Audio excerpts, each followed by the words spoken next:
in favor of the so-called US-led liberal international order. And for that matter, it should also be required reading for critics like me, who will see their criticism no doubt sharpened and deepened. Patrick Porter is professor of international security and strategy at the University of Birmingham. He is also senior associate fellow at the Royal United Services Institute in London and a fellow of this very Quincy Institute for Responsible Statecraft.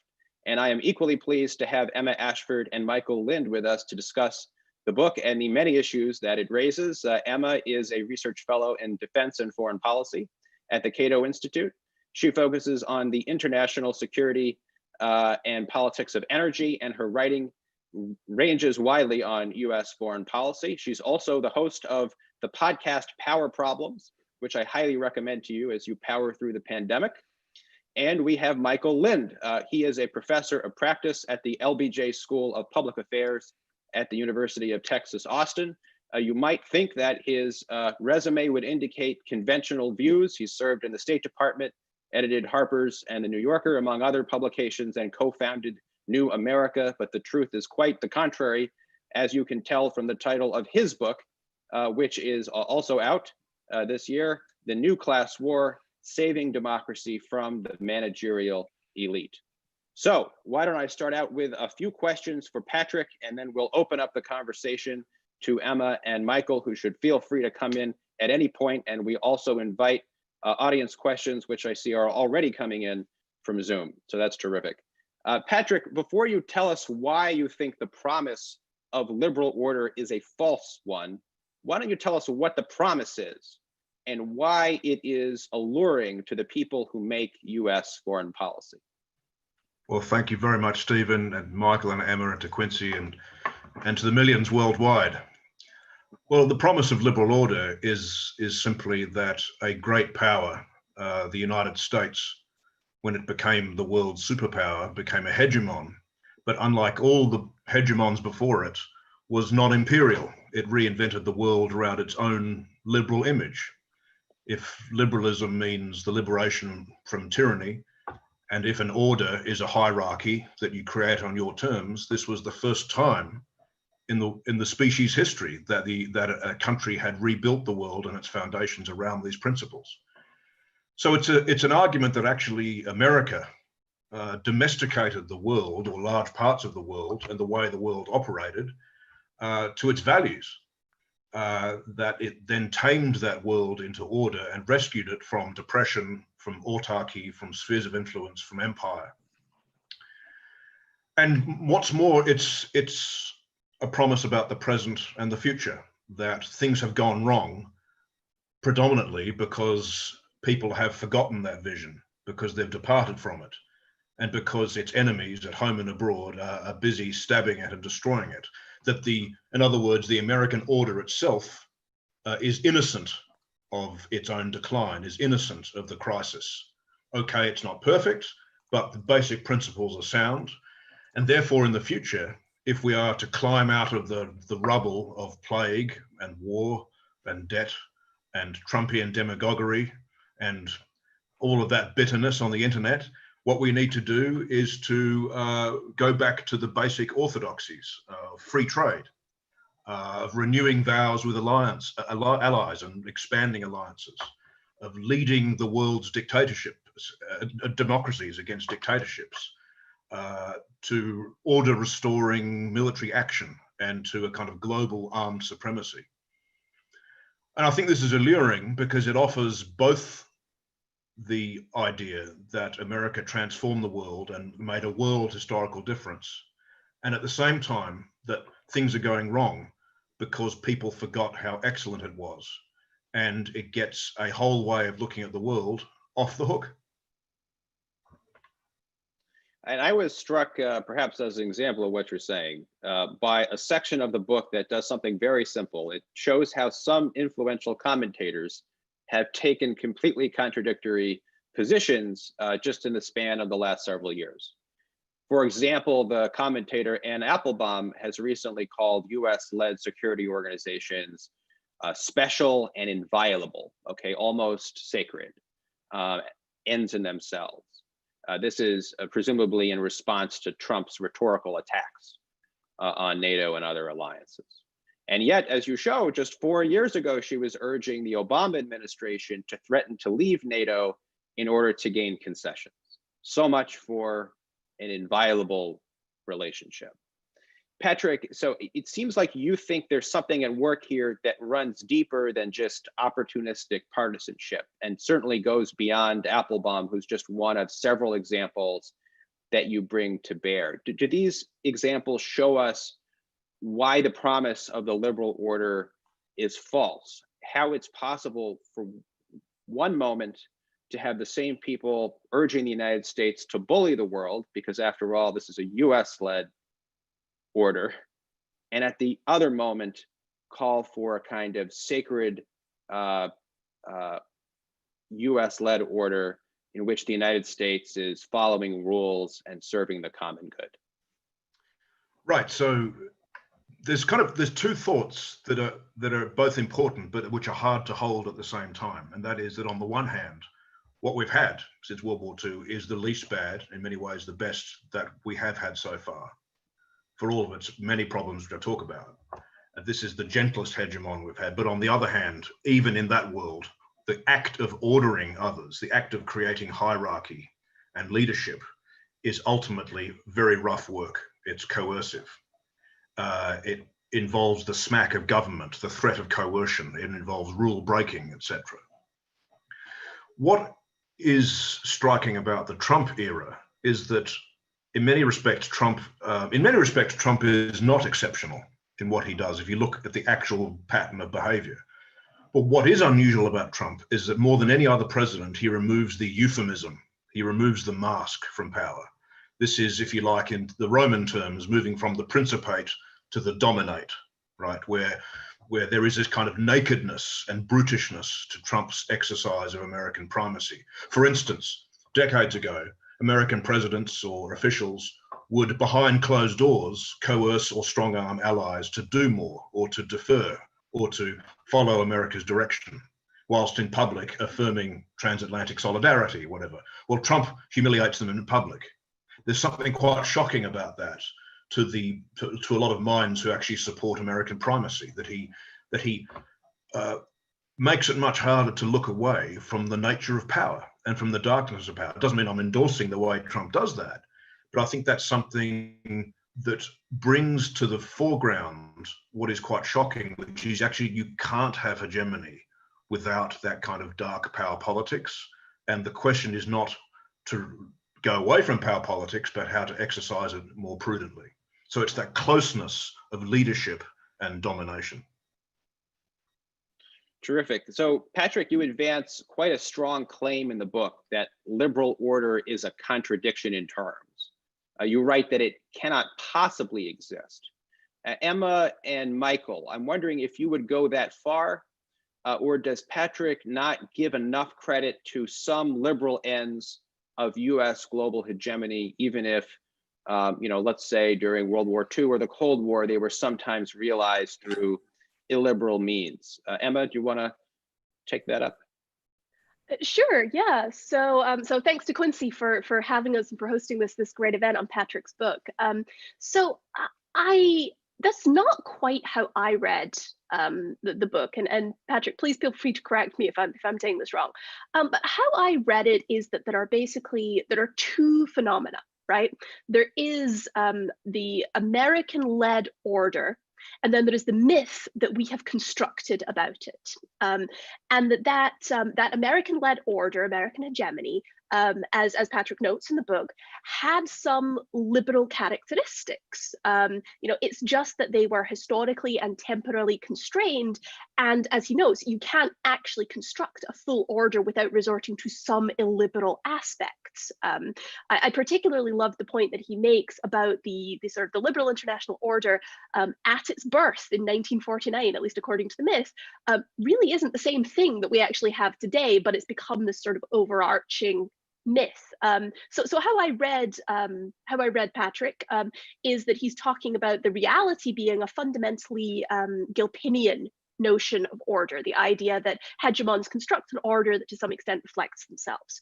But then there's the second part, right? There's this myth of the liberal international order, which suggests that America is actually advancing liberal aims at all times in this process, that it's not about interests, that it's much more about liberalism.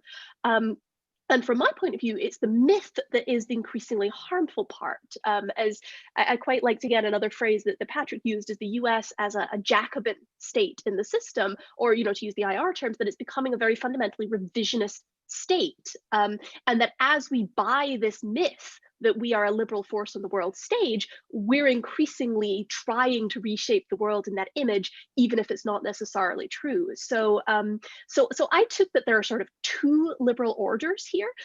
One is somewhat of a reality, and the other one is the sort of the lies we tell to children that somehow we're all actually starting to believe.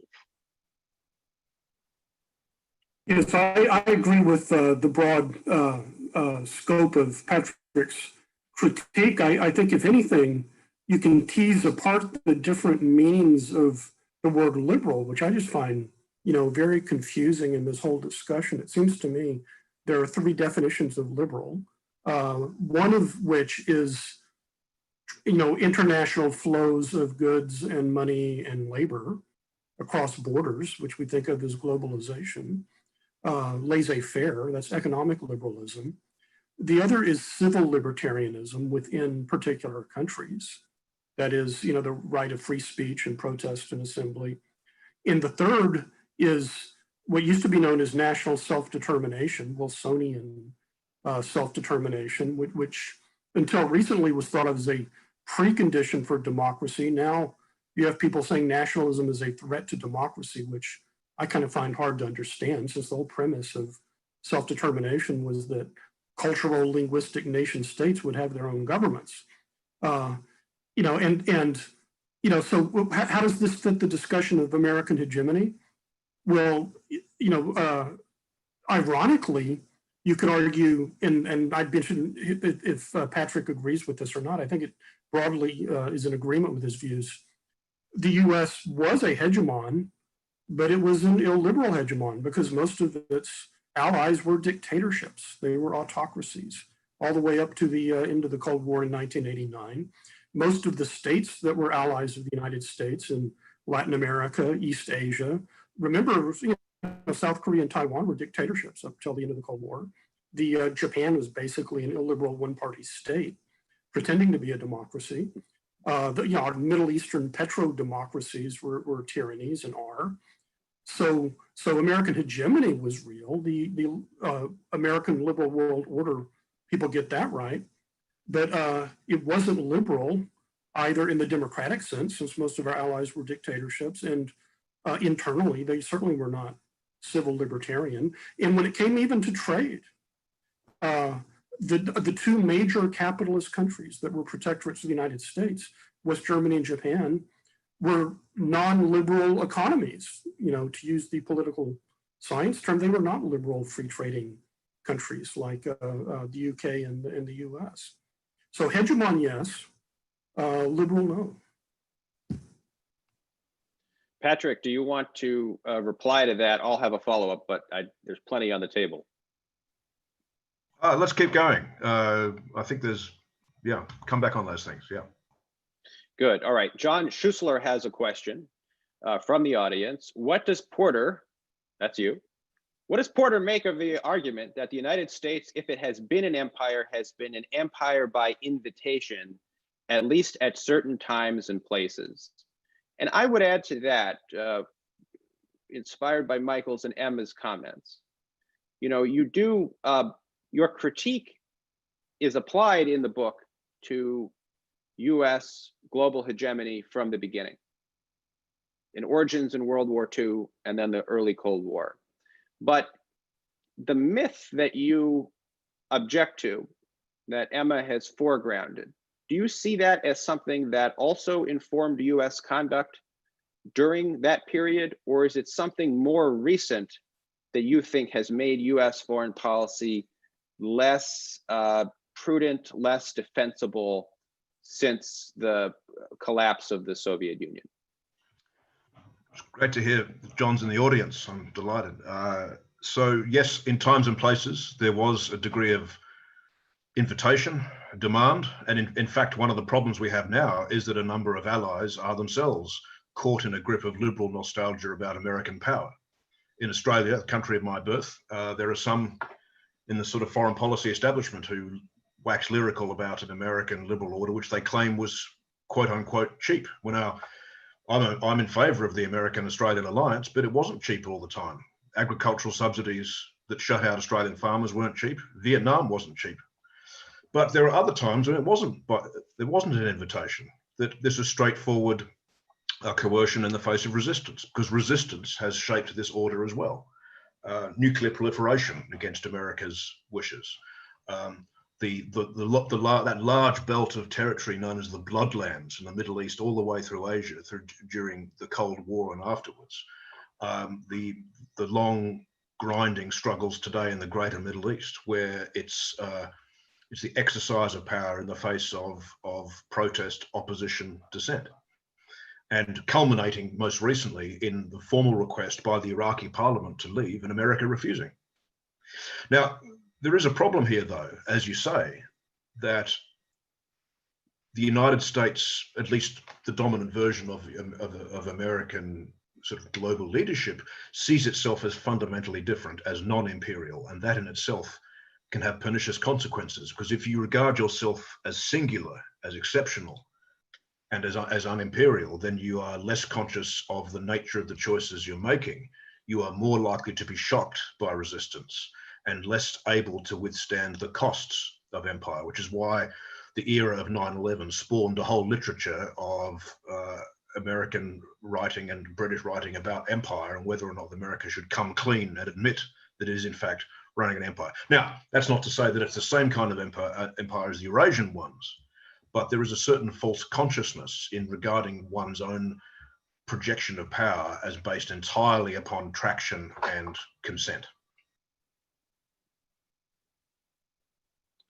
Yeah, on that note, Gunnar Olson asks from the audience, how do liberals who proclaim their belief in the liberal order reconcile, their belief in said liberal order and US hegemony? Are they deluded? Do they believe that the United States is a unique exception?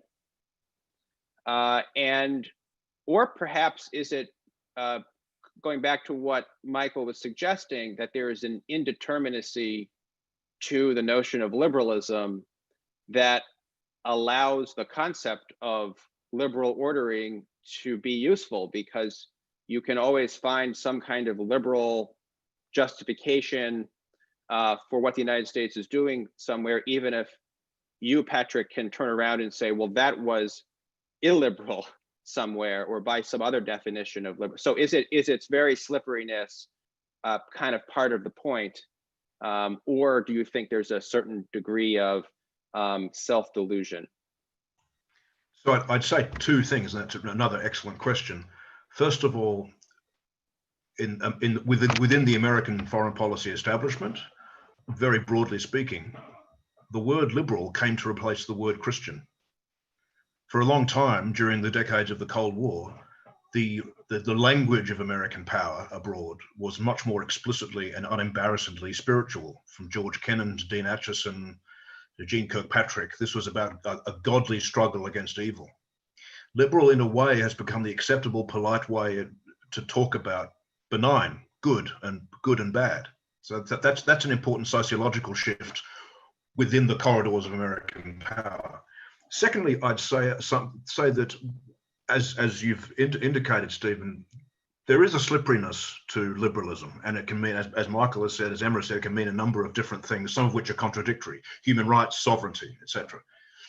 But those who advocate for liberal order, John Eikenberry, say, they do know what they don't like.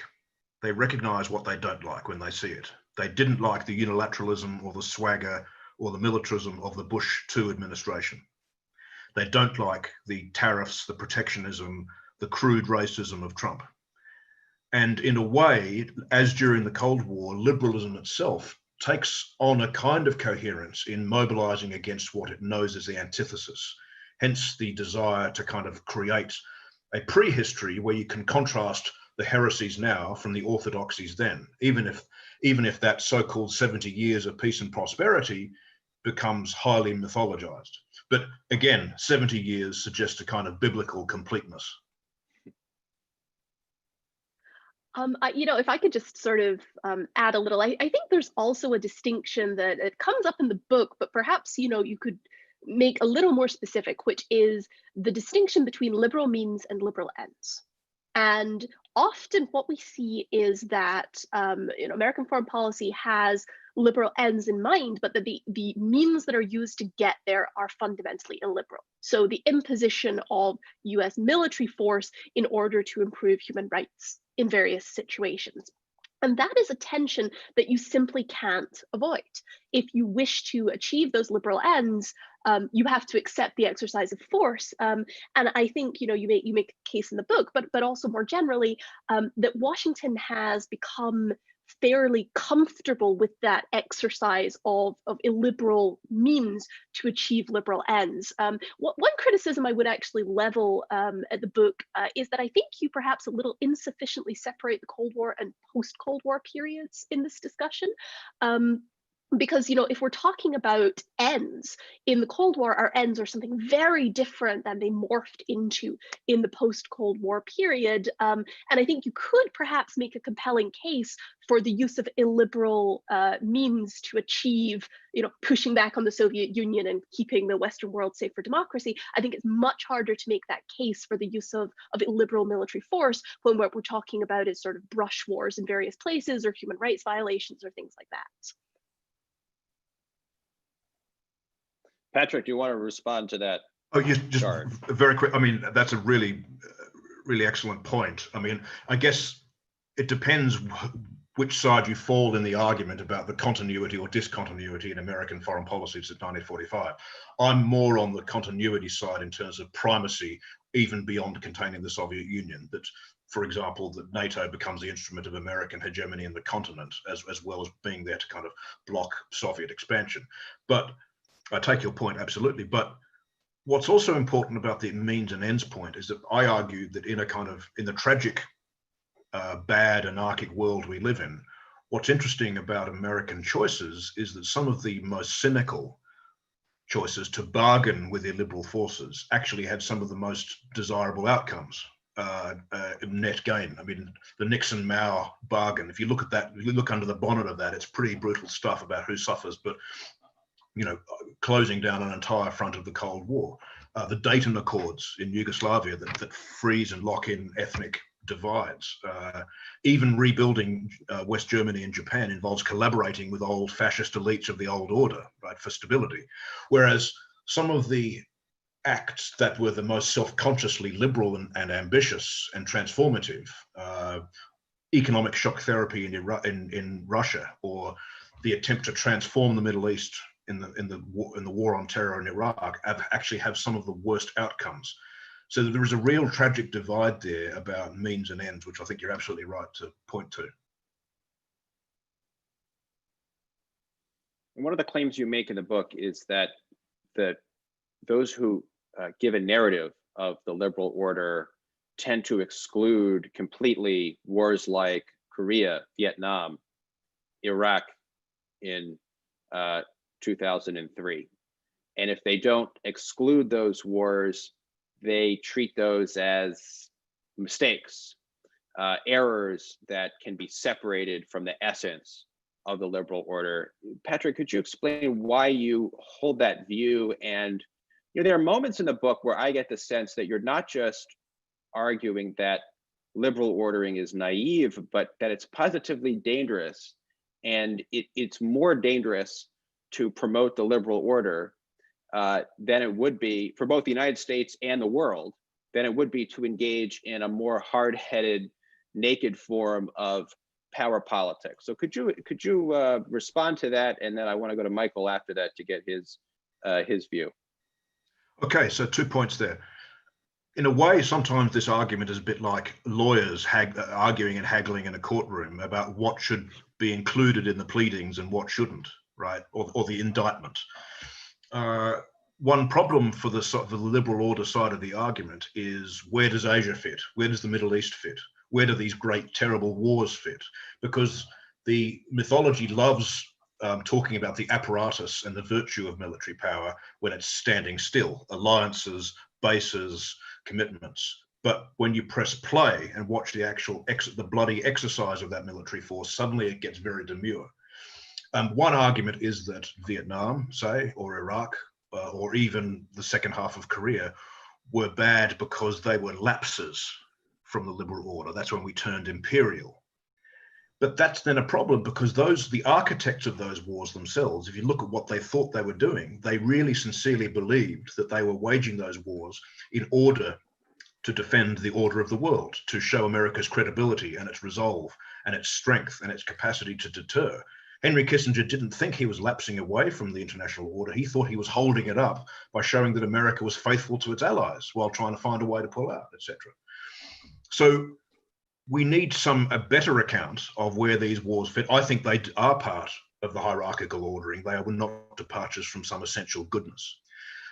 Secondly, so this is where I kind of have to reveal my sort of hand as someone who tries to be a modern day Machiavellian. And what do I mean by that? I mean that it's an idea of realism where, in order to protect and build a great republic at home, in fact, you have to practice power politics, sometimes very compromised power politics abroad. That the path to security is not to go into the jungle and try and convert it and tame it and transform it.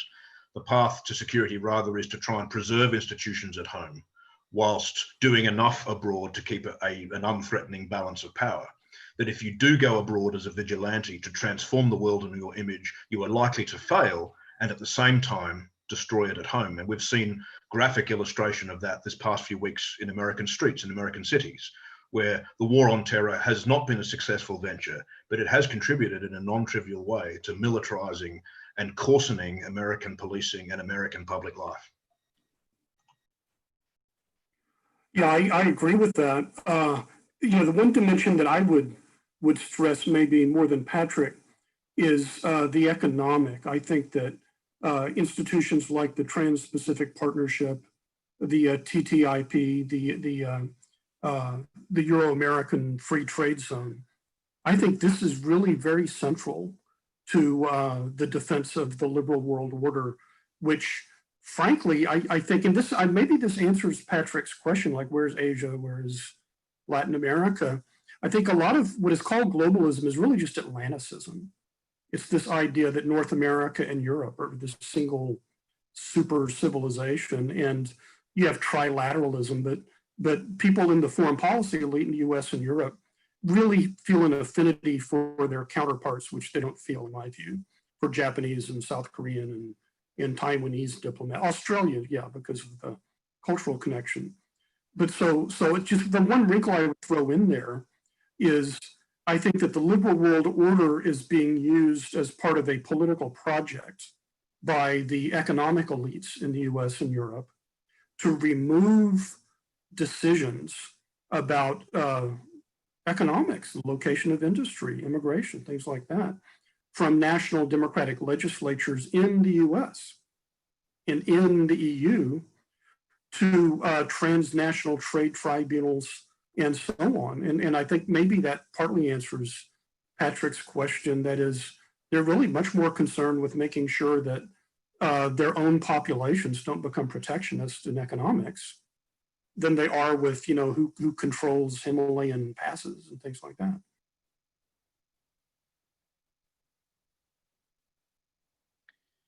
Yeah, I think, one of the problems with the liberal order concept, which a critique of the liberal order concept could also inadvertently exacerbate or parrot, is that it gives a sense of either there's order or there's not. Either it's liberal or it's something else. And so the question of what kind of, if we want rules, institutions, arrangements to facilitate trade and so forth, the question of what kinds of arrangements and whose interests are expressed in those arrangements can get a little bit buried. I also wanted to come in on the last part of Patrick's comment, which is that, you know, I see a temptation among US foreign policy elites that as politics gets more divided at home, they think that US global leadership is perhaps the one thing left that can bring Americans together on the home front. You know, there was a David Brooks column a little while ago about how opposing China can be the thing that binds Americans together. But this is, I think, a more widespread, not always so nakedly articulated view. Patrick, you've suggested otherwise, though, that militarism abroad has fueled discord, and indeed militarism is home, as the stunning events of the last few weeks have illustrated. Do you think something has changed since World War II and the Cold War, when, you know, it seems to me a reasonable case could be made, maybe not on balance a persuasive one, but a reasonable one with evidence behind it, that war fighting seemed to stabilize American politics at home? Has something changed since then in the way that mobilization for war and indeed endless war fighting abroad has fed polarization and discord on the home front? Okay, so great question, home and abroad.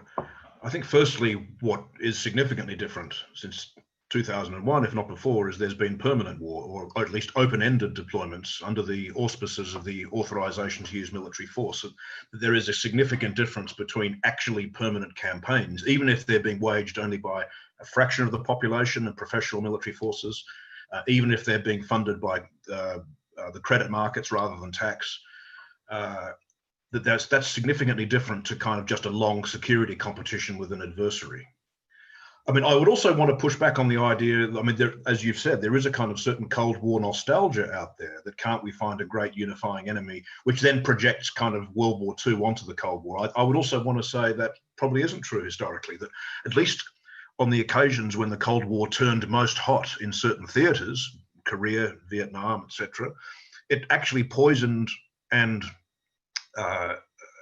polarized American public life quite badly, quite damagingly. I mean, the partisan rancor, the McCarthyite purges, the open clash of the war party with the president during Korea, the way in which the question of civil rights for a long time was infected by allegations of communist subversion, the way in which racial politics was entangled up with this question about national loyalty and et cetera, and virtue. And the way in which in Vietnam, I mean, when it really got going, I have this memory when I was a kid at school, I did my project on the Chicago Democratic Convention of 1968. Unbelievable what that did to American public life, and the brutal crackdowns and the riots, etc. But I think what's also important sort of now is that in a number of different ways that people didn't anticipate, the continuous fighting abroad has come home in a number of ways. I mean, we've talked a bit about militarized policing, etc., and I think there's also been a broader militarization of the imaginary, of the elite imaginary, the ease with which people can talk about American cities as battle spaces, as protesters, as people who need to be quote unquote quelled with no quarter. The chair of the Joint Chiefs of Staff touring in combat fatigues. Okay, they now sort of regret that all a bit, but it came so easily, so reflexively. The way in which the wars have created a very alienated and in many ways a suffering veteran class. The way in which there is a direct link, I think, between the appeal of Trumpian demagoguery or Bernie Sanders' alternative version of populism to poor communities who have taken the brunt of the suffering of these wars. And of course, the fact that these are wars that are funded by borrowing and deficits that then exacerbate inequality, because guess who has to pay the bill for that? And finally, this is a kind of final point, that by seeking to sustain armed supremacy abroad, that has in the end provoked counterbalancing by Russia, by China, which then injects again into the bloodstream of American politics the accusation that your opponents are working for a foreign power. So in many ways, it's pretty bad. So I want to turn now from the before Trump portion to the after Trump, passing right over Trump. What comes next after we get over the delusion of liberal order? Question from John Cookson.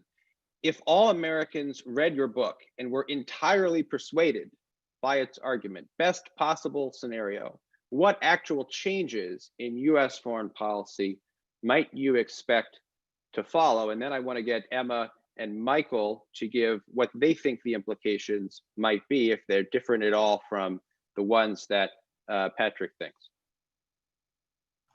Okay, so there'd be a general abandonment of the commitment to regime change as a default go-to setting of problem solving.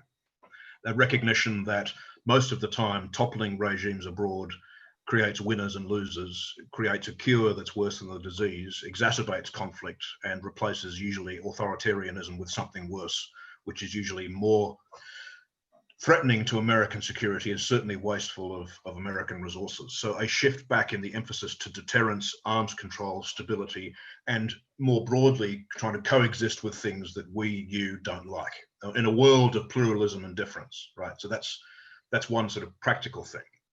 I would say as well, one of the difficulties with the groupings who advocate a return to the liberal order, there is in general, not always, but in general, a desire for the United States to lead a kind of posse of democracies in the world against the dictatorships or kleptocracy, or the kind of usually a kind of Eurasian demon to mobilize against. Was I would sort of advocate disaggregating enemies, actually not treating them the same just because they have a similar comparable regime type. Actually, China, Russia, Iran, and North Korea are not of a piece. And in fact, a skillful and deft diplomacy will seek to actually not only distinguish from them, but actually look for opportunities to make sure that there isn't you're not having a self-fulfilling thing of driving them into each other's arms, which I think is a real danger at the moment. To that end, and I'm sure we're going to argue about this at the moment, if America does have an interest in balancing a rising China, then that also, it seems to me, suggests it would be prudent to try and find some kind of informal settlement with Russia, that Russia is a different actor with different capabilities and different ambitions, and to allow for in the natural sort of historical way for China and Russia to actually the frictions to return in that neighborhood, so that you're not actually creating an incentive for a single counter-hegemonic opponent. So in other words, if I was to try and summarize that, a more focused, more restrained form of power politics, but one which would be, rather than looking for a single slogan and logic for everything, to kind of discriminate about where to act, where to pull back. And of course, how could I fail to mention it, distancing and cutting ties from GCC allies, that actually recognizing that the Middle East and the long war in the Middle East is just not worth the candle. But I've probably said too much already. I'll give everyone else a chance to talk. Emma, do you want to say where you agree and especially disagree, if you do? Sure. So, on the agreement side, I would pull out two particular points that I think Patrick makes in the book. So two things that the current approach American foreign policy takes to the world. So two problems. One is what he describes as the ominous fatalism of Washington seeking an era of great power competition. And the second, that our current approach over-privileges one path to disaster in the world. And by that, he means underbalancing. So that we vastly overestimate how damaging it is when the US pulls back, and we underestimate how costly it can be when we go in. So those are sort of the two things that I think, if people were to read this book and follow its recommendations, those are the two areas in which I think actual progress in foreign policy would be the most meaningful. So avoiding some kind of large scale competition conflict with China to the extent that that's possible, and moving away from the very damaging assumption that if the US is not present, bad things will occur. So those are the two areas where I definitely agree with Patrick. I will say that I did have a few concerns generally, just about the sort of concrete steps he proposes. Um, Effectively, the biggest one is that it may be very politically difficult to make the case, as he does, for containing China, for intelligent containment, without accidentally making the case for rollback.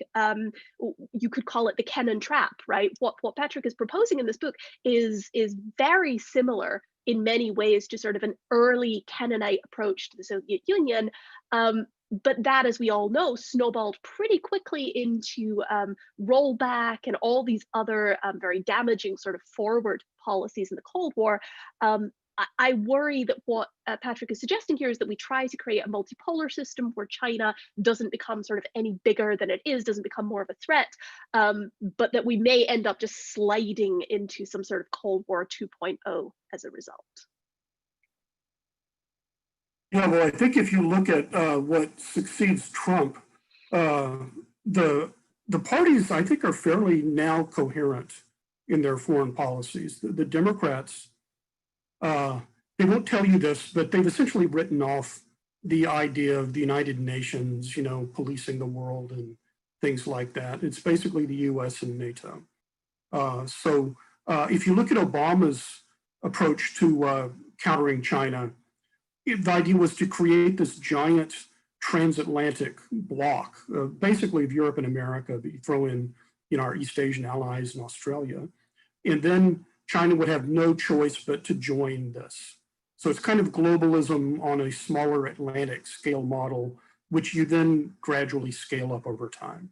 And I think that will be the Biden administration's approach. You consolidate Atlanticism and trilateralism, and then you have this united bloc that China has to negotiate with. The Trump approach has been more North Americanist.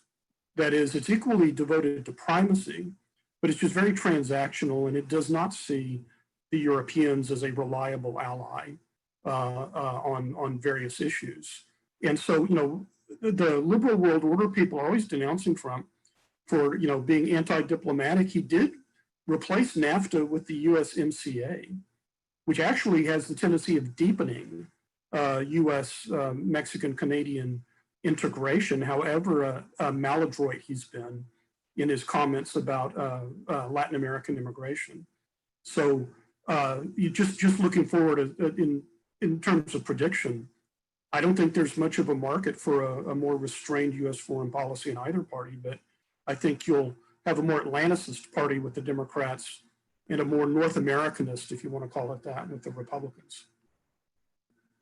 Yeah, and I'd like Patrick to respond to both of those comments. We have a number of questions about China from our audience. Jan Weinberg, for example, suggests that the TPP was indeed a kind of attempt at containment that has gotten us where we are today. And along the lines of Emma's question, I would also ask, given the critique that you've made of quite a fundamental critique of US conduct for 75 years or so, how do you think a bid for intelligent containment, as you call it, with almost self-aware trepidation dripping off the page, could avoid devolving into an ideologized crusade on behalf of US global leadership, its supposed liberal order, and everything else? Is this an actually realistic possibility for the United States as we find it in 2020? It may not be. It may be a losing struggle. My fear, though, is that you are even more likely to get an over-ideologized, nationalized, disproportionate and dangerous competition erupting were China to gradually become the hegemon in Asia. That it could actually be even worse down the line. There's an is-ought issue here about what is the ideal policy versus what is likely to happen within the default settings in Washington, right? All I could recommend would be trying to avoid some of the measures that did escalate the Cold War, the discrete steps that did escalate, sort of avoiding grand doctrinal statements, avoiding putting it in terms of democracy versus dictatorship in the world.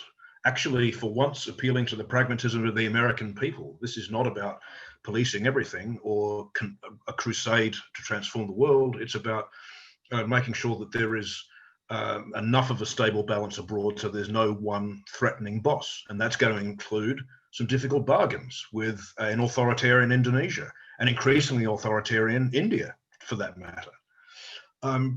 Avoiding a kind of over-intense arms buildup around China's periphery and demanding regime change in Beijing and avoiding overcommitting to Taiwan to make Taiwan, which I think is almost the central flashpoint, enough of a porcupine that's difficult to attack without committing to fighting World War III over it, right? And for America to be in a more kind of step back as a kind of armorer of Asian states, preserving the balance whilst doing other things, because this is not just a military strategic thing, it's also about ownership of critical infrastructure. Why do I think this is a problem? It's not because I think China's about to try and take over the American continent.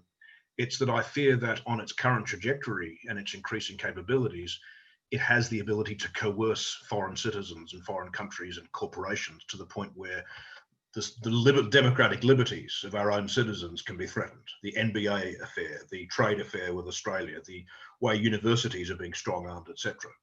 So maybe the containment is even the wrong word, but some kind of counterbalancing. But it's going to involve as well some kind of engagement in American politics. And in a way, one of my real disagreements with the liberal order people is they're often talking about this in terms as an underclass problem. The real problem here is that the American people don't want leadership enough, or in the words of Madeleine Albright, they've become spoilt with all the rewards of globalization. I think there's an overclass problem. I think it's the overclass that has the tendency to ideologize conflicts, to present things in terms of morality play, to reach too quickly for the gun, etc. And very final thing, there's also an important macro question here. What is the point of American foreign policy, right? Now, if the point is to preserve America's institutions, its way of life, its freedom as an example to the world, that's going to involve grappling with some much bigger structural questions that you've talked about, Stephen, in your foreign affairs piece, and you both have as well in your work, climate change disruption and transformation, but also the problem of oligarchy, the hoarding of wealth, offshoring of jobs. My only contribution to that is that how can America have less conflict and turmoil to deal with in order to have breathing space to deal with those issues, right? So how can it at least make those problems smaller so it can deal with those macro questions of the whole quality of life? So all we can do is to keep making the case and see where the chips fall. Emma, are you satisfied on the China front with that answer? A suggestion that maybe counterbalancing might be a different formulation than containment, or that's what you meant by intelligent containment. You know, I think as Patrick points out, it's a really knotty problem, right? The political incentives point in different directions than the strategic answers, and that's something that we all have to contend with. So it's going to be difficult to prevent a form of containment from sliding into something more. That doesn't mean it's not worth trying.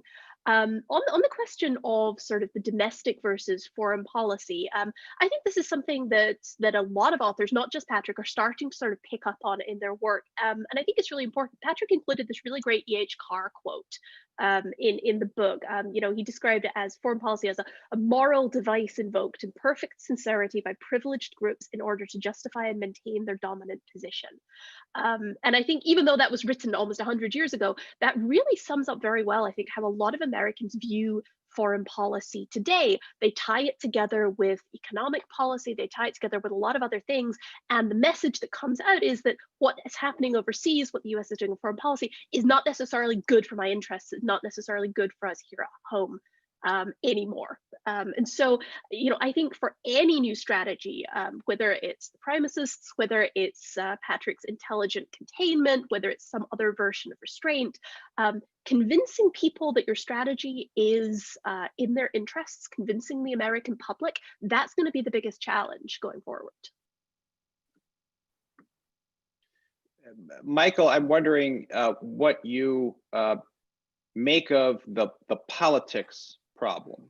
I mean, it seems to take your last comment, that US foreign policy elites have not really shaken themselves out of their status quo mentality to confront their failures, even after such a figure as Donald Trump has ascended to the presidency. To some extent, it's caused them to double down on myth making. So what will it take?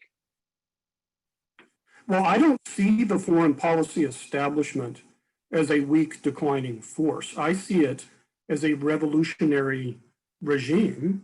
Patrick used the term revisionist. My own interpretation of what's called the Great Awakening is this is largely an overclass consolidation of power against the institutions which it doesn't control, churches, police unions, which for all of their abuses are like the last major institution that is not controlled by this kind of bipartisan, socially liberal, economically libertarian overclass. So I see this as it's a very aggressive regime, and both Sanders and Trump, on behalf of different non-elite constituencies, pressed back against this. Sanders' campaign in 2020 was completely co-opted by the establishment left, and that has pretty much, the left has ceased to exist as anything different from Clintonism on steroids, essentially neoliberal ideology. Trump was neutered in 2017 by the establishment Republicans in Congress. He's managed to do a little bit pushing back in foreign policy, at least not starting any new wars.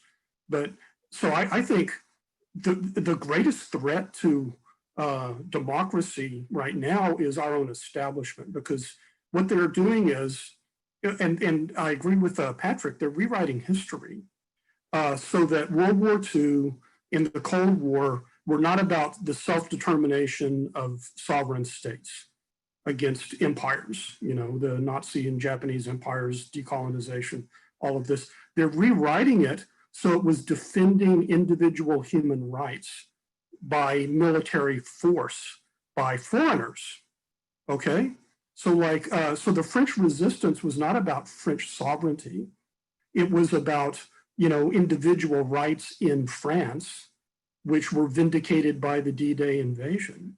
So I think we're seeing the emergence of this very anti-democratic, it's liberal in the sense that it's economically liberal and civil libertarian. You see this with Supreme Court decisions. So the Supreme Court has come out against unions and in favor of gay and transgender rights, which are a consistent, more or less elite opinion, because the establishment doesn't like unions and it's socially liberal. So I see this as a very aggressive consolidation of power, and the slightest opposition now, which is mostly from the right, at this point, to what is called woke capitalism and this kind of aggressive social liberal establishment regime, it has to be snuffed out. Whether your magazine is eliminated from YouTube, or Google defunds your advertising, or Goldman Sachs won't do an IPO. So I see this as it's a social revolution by the elites in Europe and North America, they're pretending to defend the liberal world order, not only from the Chinese, but from Brits who voted for Brexit, right? And for Americans who voted for Sanders and Trump. All right, quite a lot to put on the table as we are running out of time. Patrick, I want to give you 30 seconds. Are you any more optimistic about the possibility of reform from within the so-called elite? How do you see, what's your theory of change, let's say? Do you rely on some kind of grassroots mobilization that just doesn't seem to be happening at the moment, or is there another option? Well, I'm as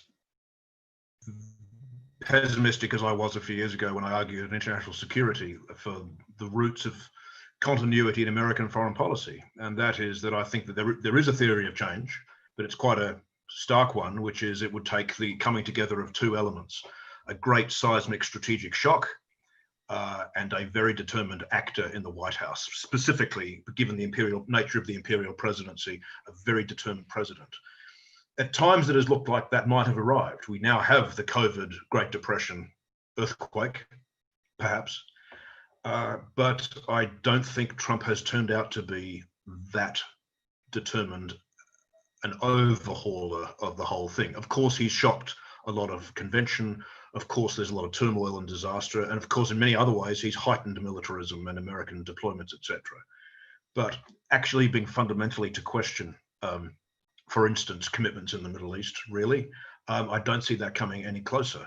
It doesn't mean that my original formula was wrong. It was just going to take a much more determined actor with a better concentration span and willing to undertake the domestic costs.